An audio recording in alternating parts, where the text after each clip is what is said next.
Bonjour à tous, merci de nous rejoindre aujourd'hui pour ce webinaire qui portera sur le vote en séance CSE, donc à distance. Je suis aujourd'hui accompagnée de Laetitia et de Xavier. Du coup, je vous laisse vous présenter. Bonjour à tous, Laetitia Landel, société Voxali, et je travaille au sein du service commercial. Bonjour à toutes et bonjour à tous. Xavier Séché, responsable des partenariats du développement chez Voxali. Alors Xavier, est-ce que tu peux te rapprocher un petit peu plus du micro, s'il te plaît, parce qu'on t'entend de loin? Oui, c'est bon, je me rapproche. Tu peux la refaire du coup, parce que je pense que je ne sais pas si tout Eh le monde a bien, entendu. bonjour à toutes et bonjour à tous.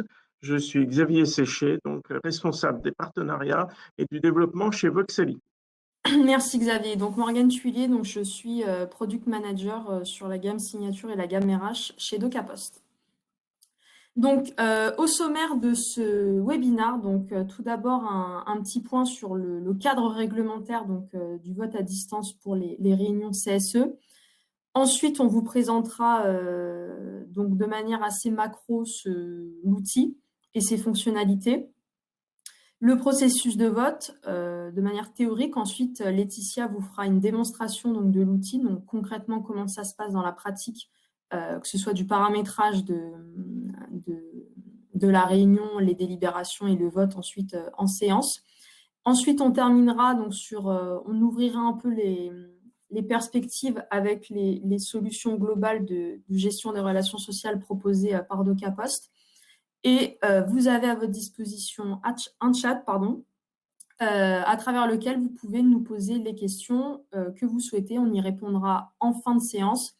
Et si on n'avait pas le temps de répondre à tout en live, on prendra bien évidemment le temps de vous répondre a posteriori et de vous envoyer les réponses manquantes. Je vous propose de commencer. Donc, le cadre réglementaire, deux points là-dessus à retenir.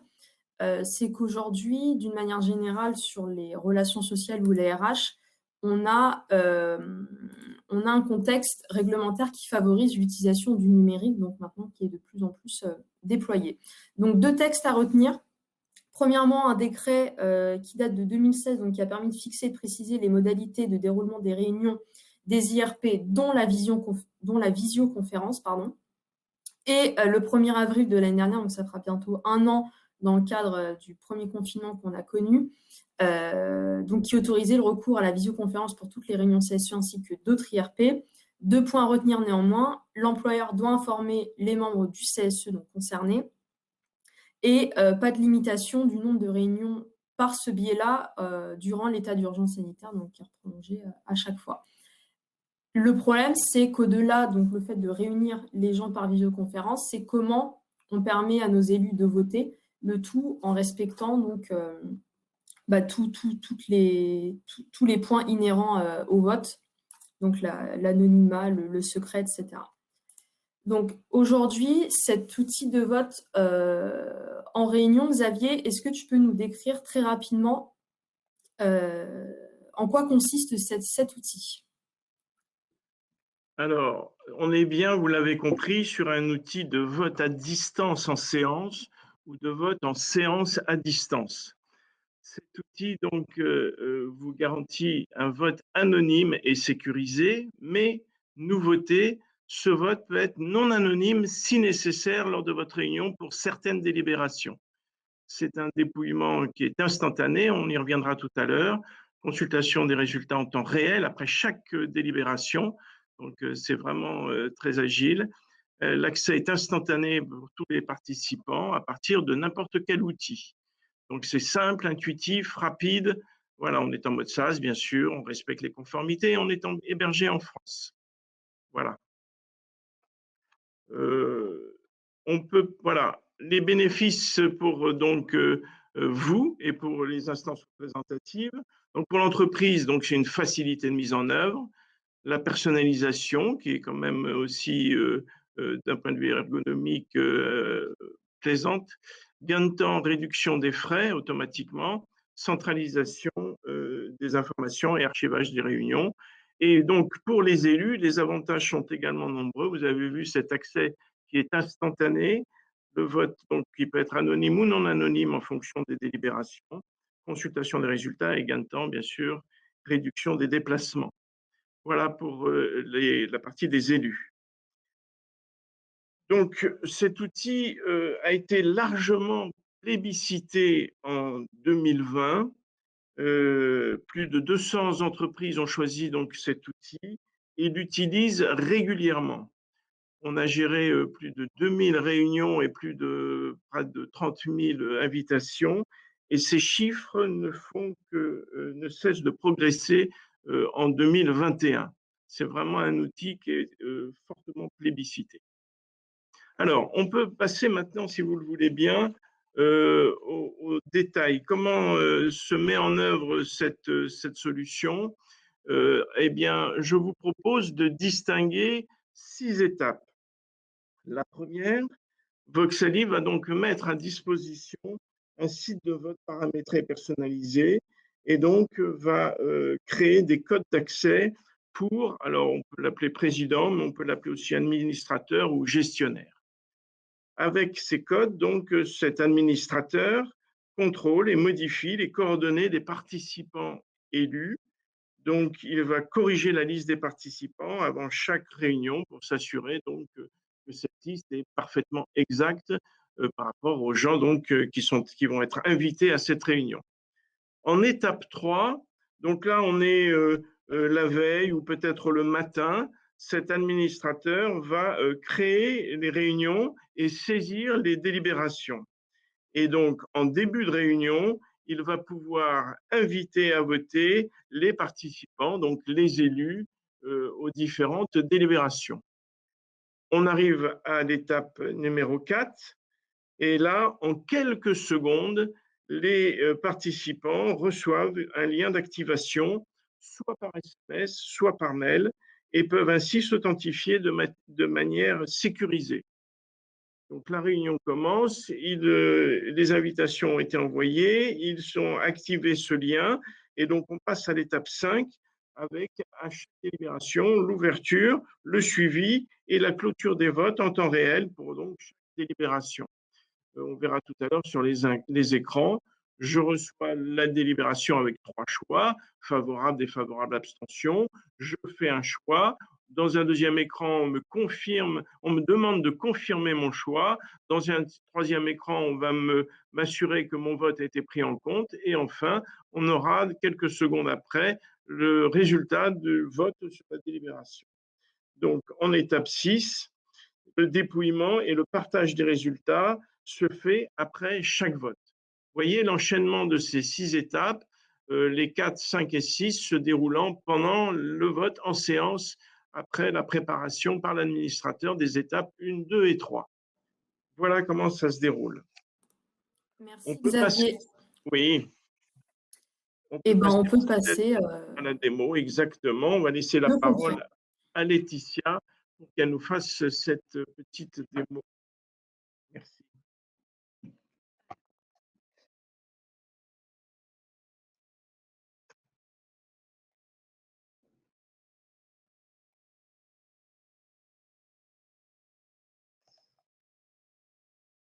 Donc, normalement, vous devez visualiser mon écran. C'est bon, Laetitia, c'est partagé. Ok. Donc, alors, il faut savoir qu'il y a une personne qui pilote l'outil, donc qui dispose d'un identifiant et d'un mot de passe pour se connecter. Et c'est cette personne qui pilote l'outil, donc l'administrateur, on pourrait dire, qui va procéder aux différentes étapes préparatoires en amont de la réunion avec les représentants du personnel et les votants, du coup. Donc, la première chose à faire, tout simplement, on va suivre déjà le menu déroulant qui est à gauche de l'écran de façon chronologique. Donc ici, le premier onglet, ça va être les informations qui concernent l'administrateur de l'outil. Donc cette personne qui pilote l'outil, elle va enregistrer tous les participants, tous les votants. Dans le cadre d'un CSE, elle va enregistrer tous les titulaires et tous les suppléants de son périmètre et ça restera enregistré sur l'outil définitivement. Donc après, on peut toujours apporter des modifications, donc soit avec l'icône qui représente un petit crayon ou supprimer un participant avec l'icône qui représente la corbeille. l'étape suivante, ça va être de programmer une réunion. Donc, on va sur ma réunion. Ici, on va aller modifier les informations qui sont déjà préenregistrées. Donc, on va donner un nom à la réunion, webinar par exemple. Et dans description, eh bien, on pourra renseigner par exemple un ordre du jour. On va renseigner une date d'ouverture qu'on va sélectionner à l'aide du calendrier et un horaire pour la réunion et les votes. Et ensuite, on n'a plus qu'à valider. La deuxième étape, ça va être d'enregistrer les délibérations, les questions qu'on souhaite soumettre au vote des représentants du personnel. Donc, pour enregistrer une délibération, on va aller cliquer sur le plus ici en bout de ligne et on va renseigner les différents champs. Dans nom, on renseignerait le thème de la délibération.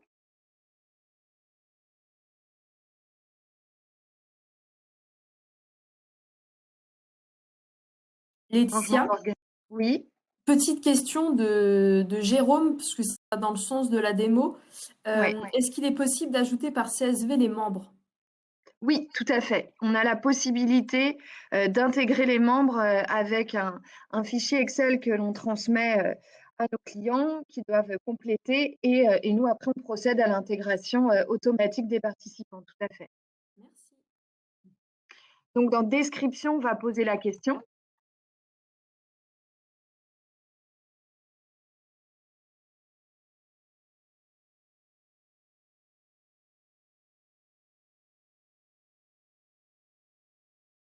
Comme ceci, donc il faut savoir que les questions, elles apparaîtront sur les différents écrans des participants, des votants.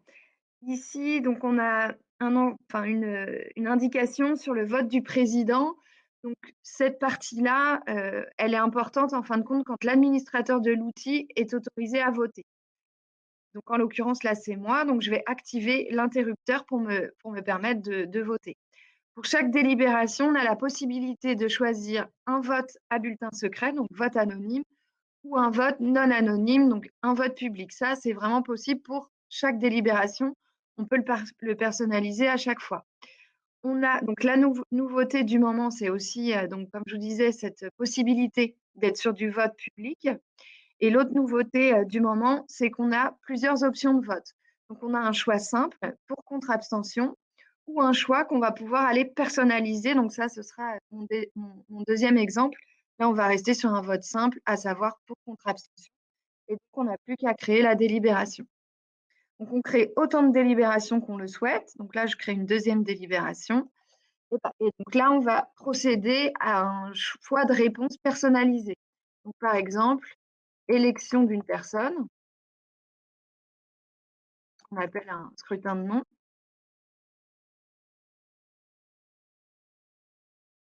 Ici, dans description, on va pouvoir remettre la même chose. Et ici, donc, on sera sur du vote public, puisque j'ai activé l'option.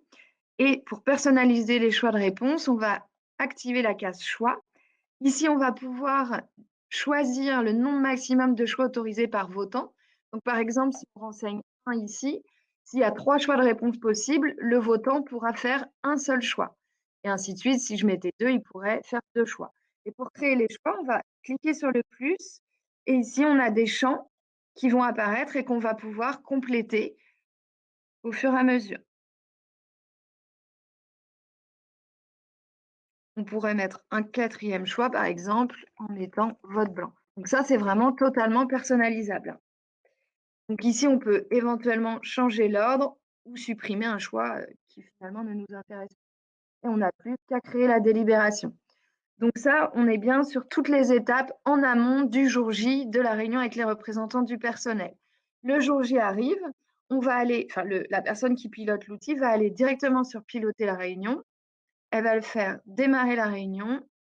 Et ici, elle va faire l'appel avec un système de conférence téléphonique ou de partage d'écran pour vérifier les présents.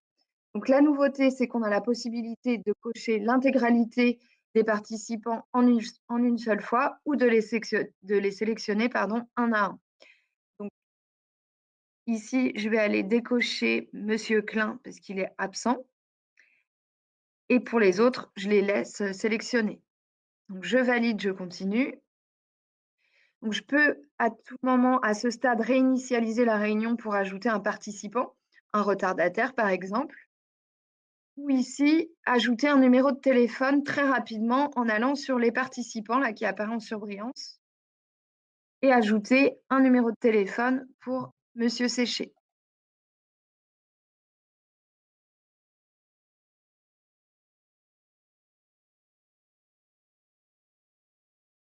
Je modifie, je reviens sur piloter la réunion, et ici on voit que le numéro de Monsieur Séché apparaît bien. Donc ici, on me demande de cocher les votants. Donc pareil, hein, je peux tous les sélectionner en une seule fois, valider et continuer. Et donc ici, on va envoyer les invitations pour que chacun des votants puisse recevoir un lien par SMS ou par email en fonction du canal d'envoi qui aura été sélectionné.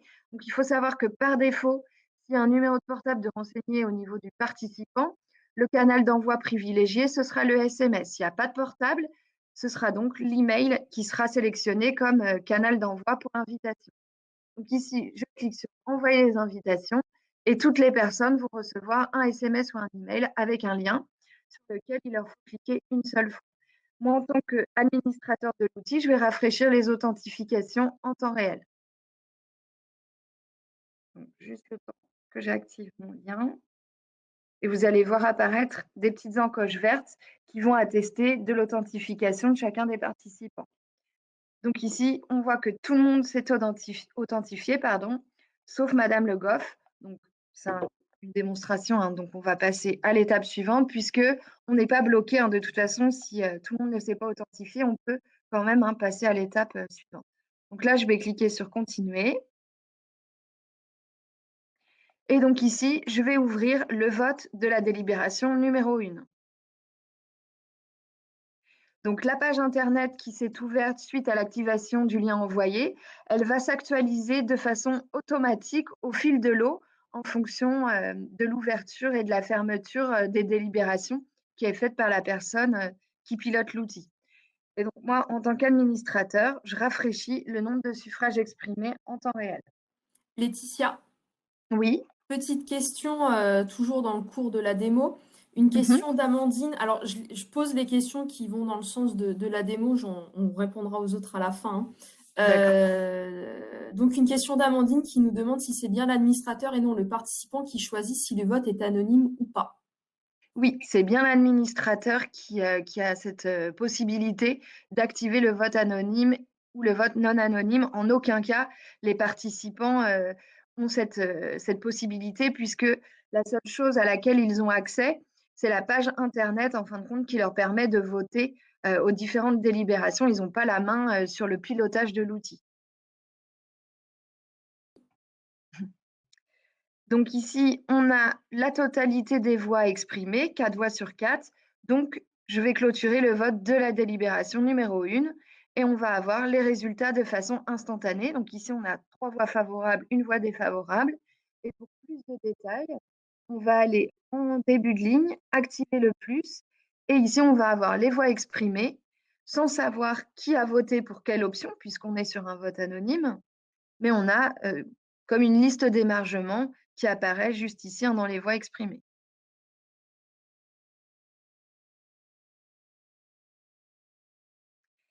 Donc, entre chaque délibération, on a également la possibilité de modifier les participants dans le cas où il y aura une personne qui quitterait la séance ou pour toute autre raison, on a la possibilité, entre le vote de chaque délibération, de modifier les participants. Donc ici, on va passer à la deuxième délibération, au vote de la deuxième délibération. Laetitia, Oui. une autre question de Jérôme qui nous demande si la procuration est possible dans la config du vote. Oui. En fin de compte, pour le CSE, comme on va enregistrer tous les titulaires et tous les suppléants, dans le cas où un suppléant est habilité à voter à la place d'un titulaire, on va aller le sélectionner dans la liste des présents. Ça, c'est vraiment pour le CSE uniquement. Hors CSE, puisque notre outil peut être utilisé pour d'autres instances que le CSE, on va pouvoir effectivement activer une notion de procuration.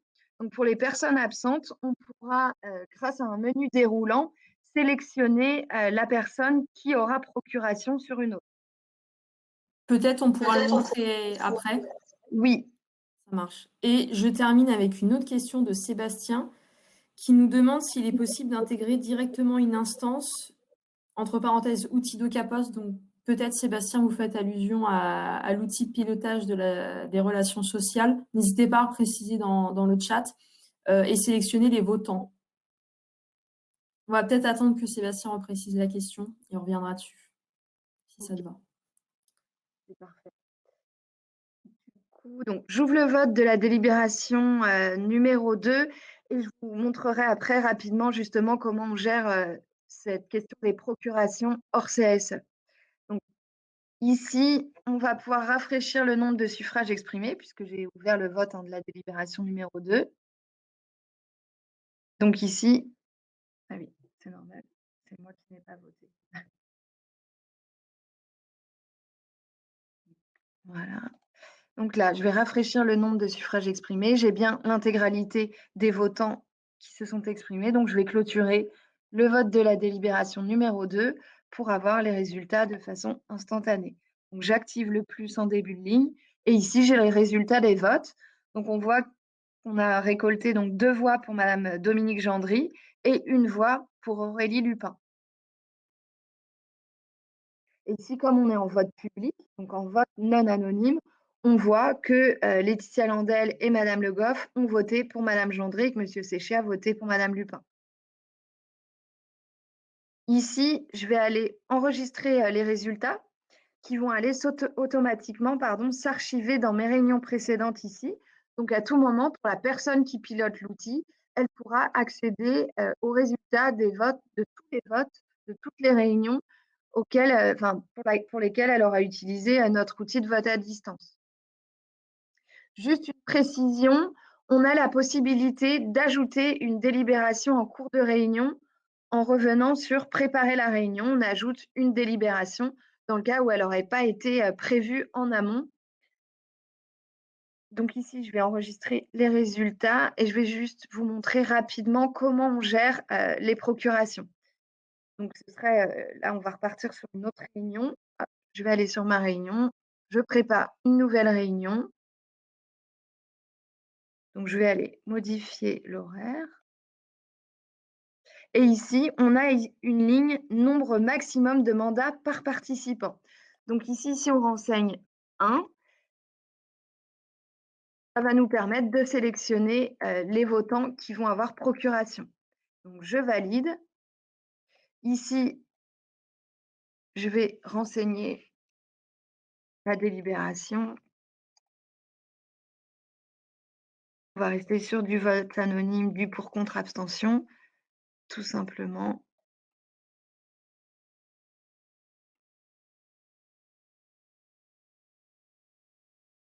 Et je vais aller créer une deuxième.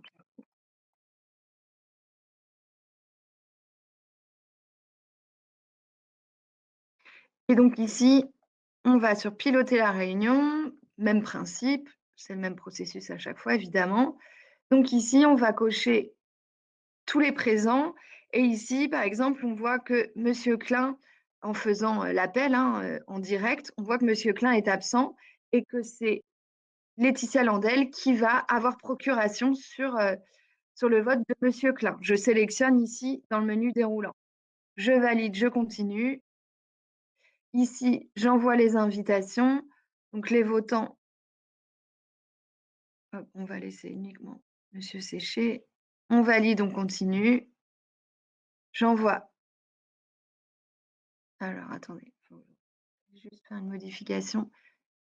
Je vais réinitialiser la réunion pour me cocher en tant que votant. Vous voyez ici, tant que la délibération n'est pas ouverte, on peut modifier toutes les données. Alors du coup, Laetitia, une autre question. Est-il possible de modifier l'anonymat entre 2 délibérations? Alors, dès l'instant qu'on n'a pas ouvert le vote de la délibération, il est possible de revenir sur préparer la réunion et de modifier l'anonymat. Je vais vous le montrer tout de suite, ce sera plus parlant en direct. Donc ici, je sélectionne les votants et comme je disais, voilà, Monsieur Klein est absent. Donc je sélectionne un représentant. On va sélectionner Monsieur Séché. On valide, on continue. Ici, on sélectionne les votants. On valide, on continue. On renvoie les invitations. Donc là, en fin de compte, ce qui va se passer, c'est que Xavier va voter pour son propre compte. Et par exemple, s'il vote favorable, la voix favorable, elle va comment dire, compter double puisqu'il a procuration sur le vote de Monsieur Klein. Donc aujourd'hui, quand une personne a procuration, si elle vote favorable, ça comptera 2 voix favorables.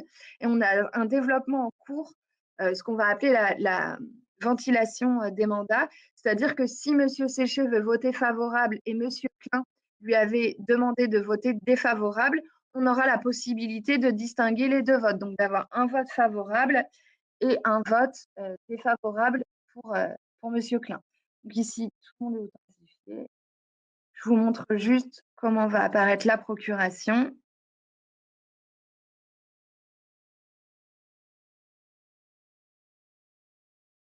Donc, je rafraîchis le nombre de suffrages exprimés. Ici, tout le monde s'est exprimé, donc je clôture le vote de la délibération numéro 1. Et là, j'ai bien 3 voix favorables, puisque la voix de Xavier Séché compte double. Donc ici, je vois bien apparaître que M. Klein Mathieu est représenté par Xavier Séché. Et ici, les voix exprimées. Laetitia, 2 questions sur cet écran, donc ne bouge plus. Une question de Christine qui demande pourquoi la colonne non exprimée est toujours visible puisque le libellé des votes a été modifié, CF nouveauté. Non, alors en fait, ce n'est pas une nouveauté, le non exprimé, c'est pour les personnes qui auraient activé le lien, donc qui font partie des votants, mais qui n'ont choisi aucune option. Ils n'ont pas voté en fait, ils ont fait le choix de ne pas s'exprimer, et auquel cas ça apparaît dans la colonne non exprimée. Là, en l'occurrence, tout le monde s'est exprimé, donc elle est à 0. Merci Laetitia. Une autre question d'Agathe. Peut-on clôturer le vote alors que tous les participants prévus ne se sont pas encore exprimés? Oui, on peut clôturer le vote de la délibération. Après, généralement, la personne qui pilote l'outil est d'accord avec les votants pour avoir l'accord, entre guillemets, pour clôturer le vote de la délibération qui est en cours de vote. Et j'en profite. Dernière question, enfin du coup c'est Sébastien qui reprécise sa question. Donc c'était bien ce que j'avais en tête. Est-il possible d'utiliser les instances définies dans le SIRS d'Ocapost et sélectionner les membres de l'instance participant au vote? Non, parce que c'est 2 outils bien indépendants l'un de l'autre. Donc, à l'heure actuelle, il y aura peut-être des évolutions à l'avenir, mais à l'heure actuelle, c'est 2 outils indépendants. Donc, la seule façon d'intégrer de façon automatique les participants, c'est ce fameux fichier CSV dont on parlait tout à l'heure. Je vais juste vous montrer comment on peut créer une délibération en cours de réunion dans le cas où l'administrateur n'aurait pas pu, n'en avait pas connaissance dans les étapes préparatoires. Donc, il suffit simplement, puisqu'il y a une délibération à venir, de revenir sur préparer la réunion, d'aller sur le plus ici pour ajouter une délibération.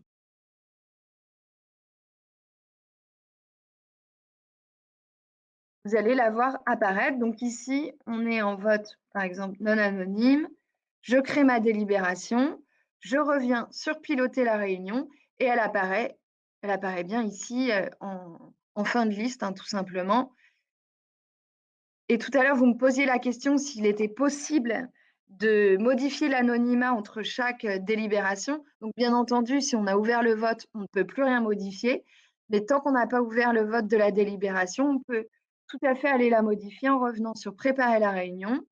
On va ici se mettre sur la délibération en question. On va activer le crayon pour la modification. Ici, on voit que je suis sur du vote anonyme. Finalement, on souhaite faire du vote public. Donc, on passe sur du vote anonyme, on modifie et la modification est bien prise en compte. On le voit ici, la délibération a été mise à jour. On revient sur piloter la réunion et puis on pourra ouvrir le vote de la délibération numéro 2. Et pour le coup, on sera sur du vote public, donc on aura le détail des votants et de l'option qu'ils auront choisie.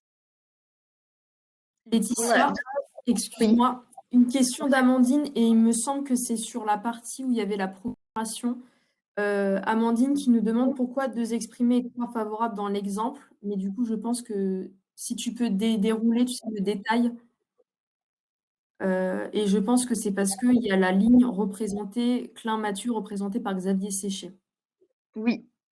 En fait, ici, on a nombre de votants 2, puisque c'est les personnes que l'on a sélectionnées comme étant présentes et donc votantes. Et Monsieur Klein, avait donné au préalable sa procuration, donc on l'a géré dans l'outil.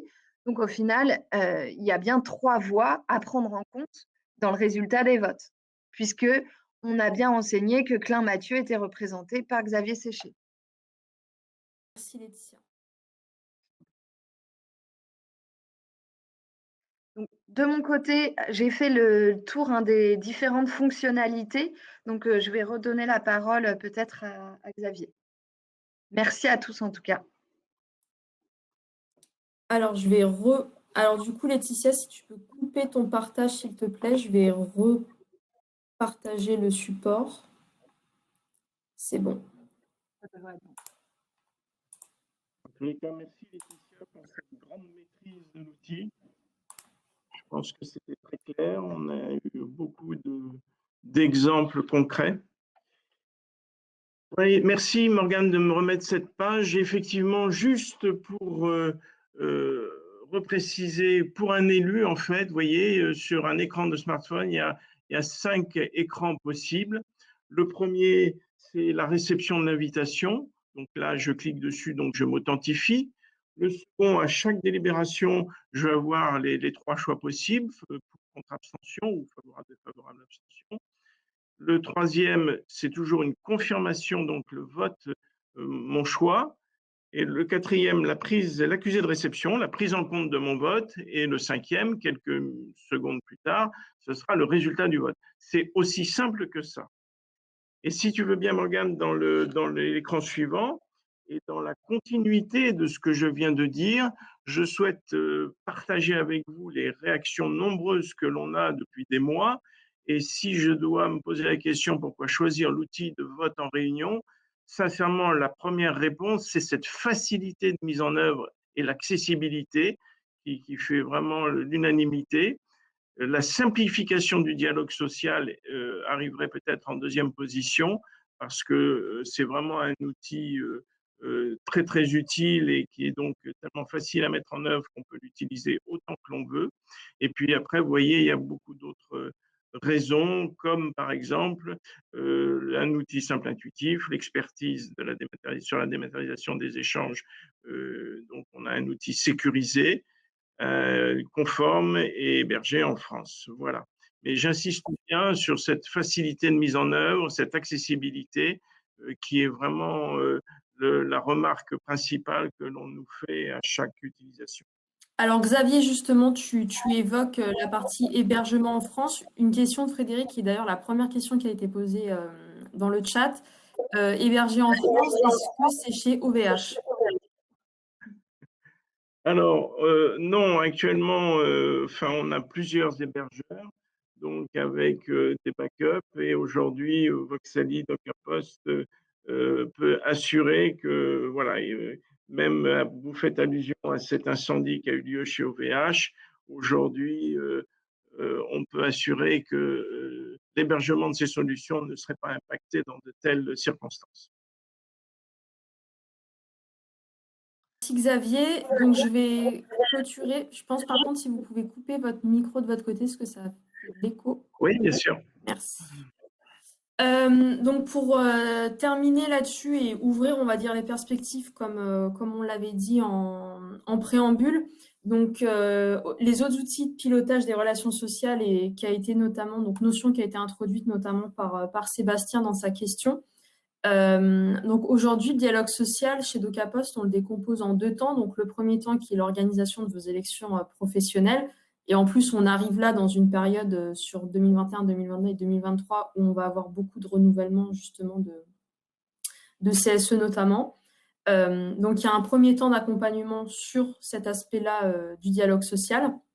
Et dans un second temps, une fois que votre élection a été réalisée et que les membres de votre CSE ont été élus, comment on peut aussi vous accompagner tout au long du mandat avec donc la solution de pilotage des relations.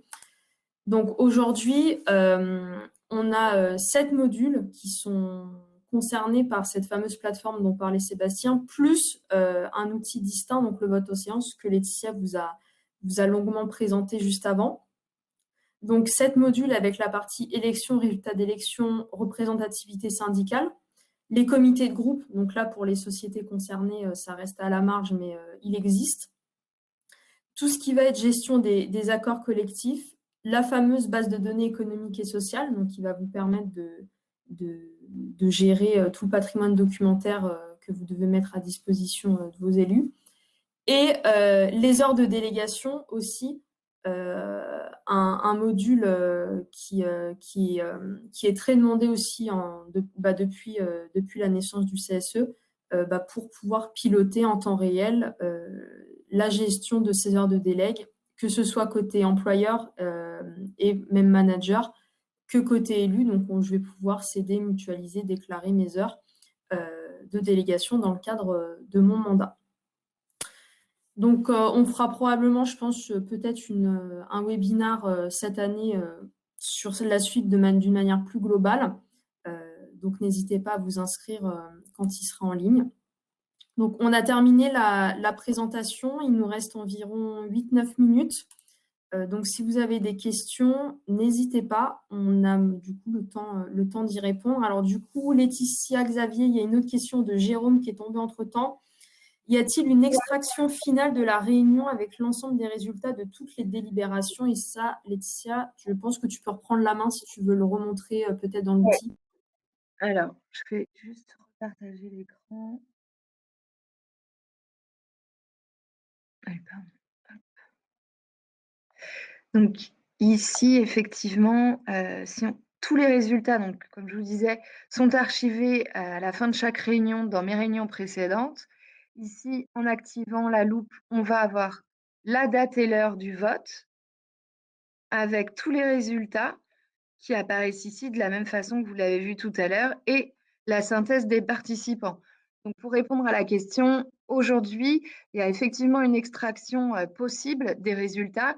On va utiliser tout simplement les trois petits points du navigateur de recherche. On va imprimer les résultats en PDF pour extraire justement les résultats qui apparaissent ici de la même façon qu'on le voit à l'écran.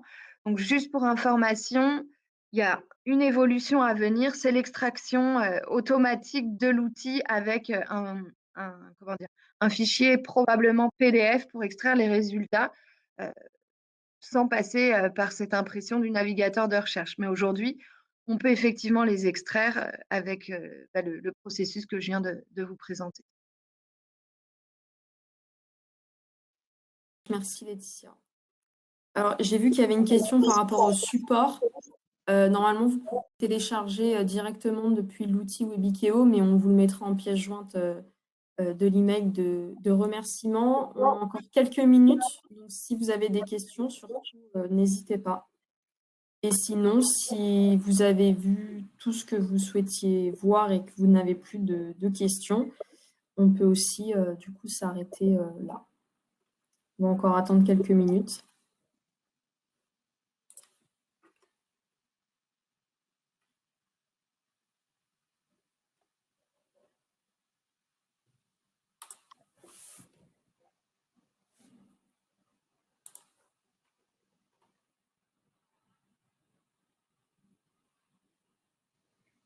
Alors oui, il y a une chose effectivement qu'on n'a pas précisé, que Xavier vient de souligner, c'est que voilà, l'outil est très facile à mettre en œuvre puisqu'il n'y a rien à installer sur vos postes de travail.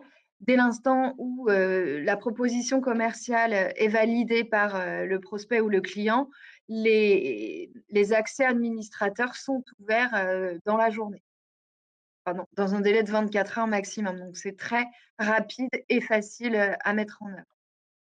Et Laetitia, peut-être ajouter, par exemple, là, vous nous avez présenté un certain nombre de nouveautés. Ces nouveautés, une fois qu'elles sont développées, tous les clients en bénéficient tout de suite, Oui, dès que la version est mise à jour.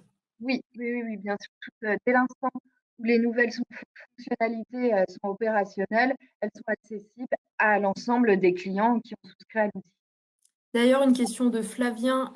Tu as parlé là qu'il y aurait une prochaine évolution justement par rapport à l'export des résultats. Alors du coup, la question, est-ce que tu parlais d'un export en PDF? Du coup, là, Flavien nous demande, est-ce qu'il est prévu que ce soit exportable en CSV, les résultats? Alors aujourd'hui, on n'est pas en mesure de comment dire, de communiquer quel sera le fichier. Voilà, on est vraiment sur on vous dévoile nos nouvelles fonctionnalités vraiment en avant-première. Elles ne sont pas encore effectives.